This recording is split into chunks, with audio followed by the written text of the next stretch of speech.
स्वागत है आप सभी बच्चों का हमारे इस channel the facts and logics academy. और इस एकेडमी के अंदर आपको पता ही है, हम लोग स्कूल कॉलेज जितने भी बच्चे जो भी सब्जेक्ट्स होते हैं सारे कवर करते हैं। मैथ्स 10th क्लास बहुत इंपॉर्टेंट होता है और आज हम उसी पे काम करने वाले हैं।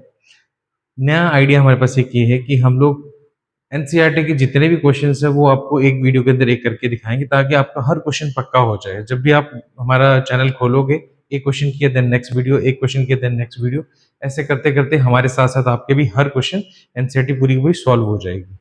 तो ट्रिगो बच्चों को बहुत डर लगता है। ट्रिग्नोमेट्री चैप्टर एक ऐसा है जिसमें बच्चे कहते हैं कि सर हमें बहुत ज्यादा प्रॉब्लम आती है, तो हम लोग ट्रिगो से स्टार्ट करेंगे। और ट्रिगो में जो आपकी चैप्टर है वो है 8th चैप्टर एनसीईआरटी का 10th क्लास।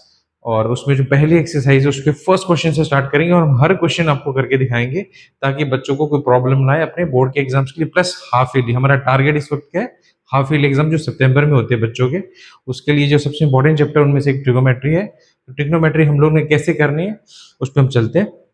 जैसे कि जब भी आप एनसीईआरटी खोलोगे 8.1 आपकी पहली एक्सरसाइज आती है ट्रिगो के अंदर।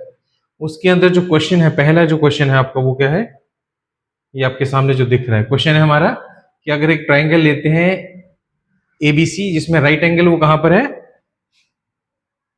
बी पे। तो अगर आप ट्राइंगल बनाओगे तो ऐसे बनेगा कुछ triangle, right angle at B. तो बी पे राइट एंगल है मतलब 90 डिग्री है, ठीक है। तो ए बी आप कुछ भी ले सकते हो, ए बी सी। तो एक अपने से ट्राइंगल बना लेना है और राइट एंगल बी पे रखना है क्योंकि बी उसने बोला हुआ है। A B is equal to 24 है, ए बी आपका आ गया 24 सेंटीमीटर्स और बी सी उसने कितना दिया 7 सेंटीमीटर्स। तो दो साइड्स एक ट्राइंगल की आपको गिवन है, आपको फाइंड क्या करना है, sign A cos A sign C cos सी। तो चार चीज आपको फाइंड करनी है। बट सबसे पहला जो मैं आपको क्लू दे रहा अपने नोट करते जाओ साथ साथ में, वो ये है कि जब भी एक ट्रायंगल बनाओ उसको कंप्लीट करो, उसकी दो साइडें दी होंगी, तीसरी अपनी ढूंढनी है। ट्रिग्नोमेट्री जितनी भी हमारे पास है उसमें हमेशा तीन चीजें ही होंगी, तीन एंगल तीन साइड्स, दो दी होती है एक नहीं दी होती, अननोन एक ही होती है। वो अननोन इसलिए रखी होती है ताकि आप उसको फाइंड कर सको। फाइंड करने के लिए हमारे पास बहुत सारे हथियार हैं, तरीके हैं। जैसे कि दो साइड्स कभी भी एक ट्रायंगल की दी हो, तीसरी अपनी ढूंढनी हो, शर्त यह है कि वो ट्रायंगल राइट एंगल ट्रायंगल होना चाहिए। तो पाइथागोरस हम यूज करते हैं, ठीक है।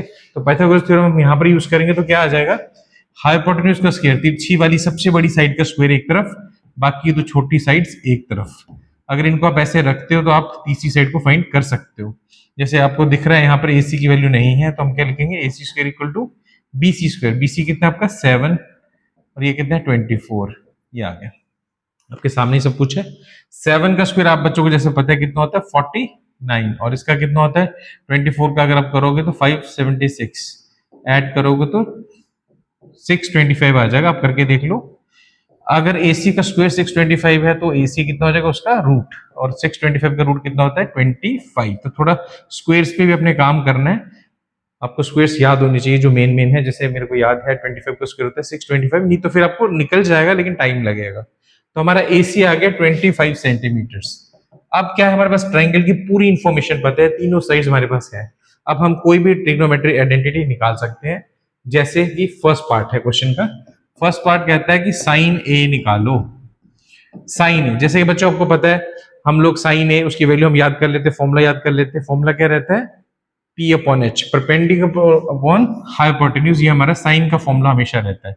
लेकिन एक ट्विस्ट जो शायद आपको ना पता हो, फॉर्मूला इंपॉर्टेंट नहीं है, क्या ढूंढ रहे हो वो इंपॉर्टेंट नहीं, इंपॉर्टेंट है कि आप किस एंगल पे काम कर रहे हो। तो जैसे यहाँ पर कौन सा एंगल है जिस पे आप काम कर रहे हो, वो है एंगल ए। तो आपने हल्का सा मार्क करना है एंगल ए को। एंगल ए जिस भी क्वेश्चन पे बात हो रही हो, जिस भी एंगल पे बात हो रही है, उसके सामने वाली साइड हमेशा आपने देखनी है। एंगल के सामने वाली साइड जो है वो परपेंडिकुलर होती है, हमेशा याद करना और उसको लिख लो, इंपॉर्टेंट चीज है, यही रामबाण है इस चैप्टर का। एंगल के सामने वाली साइड हमेशा क्या होती है, परपेंडिकुलर। तिरछी वाली साइड हमेशा हाइपोटेन्यूज, और जो बचेगी वो आपका बेस हो जाएगी नेचुरली। तो आपको आइडेंटिफाई करने में कोई प्रॉब्लम नहीं आएगी, क्योंकि यहाँ बात एंगल ए की हो रही है, उसके लिए जो परपेंडिकुलर वो कितना हो जाएगा, इस सामने वाली साइड जो कितनी है BC, और नीचे है आपके हाइपोटेन्यूज। हाइपोटेन्यूज मैंने आपको बताया तिरछी सबसे लंबी साइड। तो अगर हम इसको सॉल्व करेंगे, BC आपकी 7 आ रही है और AC कितनी आ रही है 25। इसका मतलब साइन ए की वैल्यू कितनी हो जाएगी 7 अपॉन 25। आसान है, बहुत आसान है। हल्की सी नजर मारो इस पे, अगर इस पे आप नजर मारोगे तो आपको समझ आएगा कि बहुत आसान क्वेश्चन था हमारा ये। अगर ये समझ आ गया तो हम अगले पे चलते हैं। अगला है हमारा इसी का पार्ट, वो है कॉस ए। सेम कॉस का फॉर्मूला होता है बेस अपॉन हाइपोटेन्यूज। तो ए के सामने जो साइड है वो तो परपेंडिकुलर है, ये हाइपोटेन्यूज है, तीसरी जो बचेगी वो क्या हो जाएगी, बेस। तो बेस यहाँ पर क्या है, ए बी, और हाइपोटेन्यूज वही आपकी ए सी। तो फिगर से दिख रहा है ए बी की वैल्यू है 24, ए सी की वैल्यू है 25। इसका मतलब आपका जो कॉस ए है वो आ जाएगा 24/25। बहुत आसान है।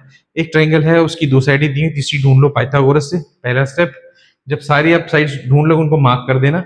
देन आपने देखना कि मेरे से जो भी ट्रिग्नोमेट्रिक आइडेंटिटी पूछे उसमें एंगल कौन पार्टिसिपेट कर रहा है। जैसे इस क्वेश्चन के अंदर ए कर रहा है, सेकंड पार्ट के अंदर सी पार्टिसिपेट कर रहा है। तो जो भी एंगल पार्टिसिपेट कर रहा है उसके सामने वाली साइड को हमेशा परपेंडिकुलर मार्क करना है, तिरछी वाली साइड, सबसे लंबी वाली साइड को हाइपोटेन्यूज, और थर्ड साइड ऑटोमेटिक बेस बन जाएगा। अगर आपको इतना पता है, बाकी अपने फॉर्मूला लगाना है कि किस चीज का क्या फॉर्मूला है, वैल्यू पुट कर दो, आंसर आपके सामने है, इजी है। सेकंड पार्ट की तरफ चलते हैं। अगर हम सेकंड पार्ट की बात करें यहां पर, तो हमारा जो सेकंड पार्ट है वो क्या है, आपके सामने जो सेकंड पार्ट हमारा आ रहा है वो लिखा उसने साइन सी। साइन सी फाइंड करो। तो आपने अभी ट्रायंगल बनाया था, आपने उसकी तीनों साइड्स निकाल ली थी, है ना। ये वाली साइड थी 25, ये थी 24 और ये थी 7। इसको मार्क आपने ए किया था, इसको बी किया था, इसको आपने सी मार्क किया था, ऐसे था कुछ। उसके बाद हम लोग जब ये बना लेते हैं तीनों साइड्स, उसके बाद हम यहाँ आते हैं साइन सी। सी की बात हो रही, तो सी एंगल तो ये रहा, सी के सामने वाली साइड इस केस में क्या हो जाएगी, परपेंडिकुलर। ये परपेंडिकुलर है, ये आपका हाइपोटेन्यूज, तो ये कौन हो जाएगी, बेस। इसको अपने बेस मान के चलना फिर, ठीक है। जब इतना हो जाएगा फिर हमने नेक्स्ट क्या करना है, साइन का फॉर्मूला लिखना है। साइन का फॉर्मूला होता है परपेंडिकुलर अपॉन हाइपोटेन्यूज। तो अगर ये आपके पास फॉर्मूला है तो परपेंडिकुलर यहाँ पर कितना केस दिख रहा है, यहाँ पर परपेंडिकुलर आपको कितना दिखेगा फिगर में, परपेंडिकुलर यहाँ पर 24 है, क्योंकि कौन से एंगल की बात हो रही है, सी की।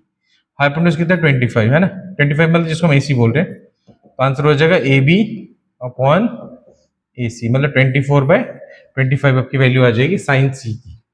सिमिलरली जब हम कॉस सी की बात करेंगे, कॉस सी की जब हम बात करेंगे तो क्या होगा, कॉस सी की वैल्यू क्या होगी, बेस अपॉन हाइपोटेन्यूज। तो बेस आपका यहाँ पर कितना दिख रहा है, बेस हमारे पास है 7 और हाइपोटेन्यूज कितना है 25। तो 7/25 हमारा आंसर आ जाएगा। तो बहुत सिंपल सी बात है। जब भी हम ऐसे क्वेश्चंस करते हैं तो एक ही फंडा रहेगा, एक ही रूट रहेगा, उसी के अकॉर्डिंगली चलना है। एंगल बहुत मायने रखता है। साइन सी और साइन ए की वैल्यू सेम नहीं होगी, डिफरेंट होगी। वो डिपेंड करेगा उस एंगल के सामने परपेंडिकुलर कौन सा है। तो ये था आपके सामने क्वेश्चन नंबर 1। बहुत इजीली मैंने आपको ये करवाया। इसको वीडियो को बार बार आप देखोगे, बड़े आराम से समझ आएगा। आपके जो फाइनल एग्जाम है वहां तक आपने इस वीडियो को मेंटेन करके रखना है, इसको बार बार देखना है। हाफ ईयरली में तो आपके काम आने ही वाला है। तो आई थिंक आपको ये क्वेश्चन बड़े आराम से, प्यार से समझ आ गया होगा।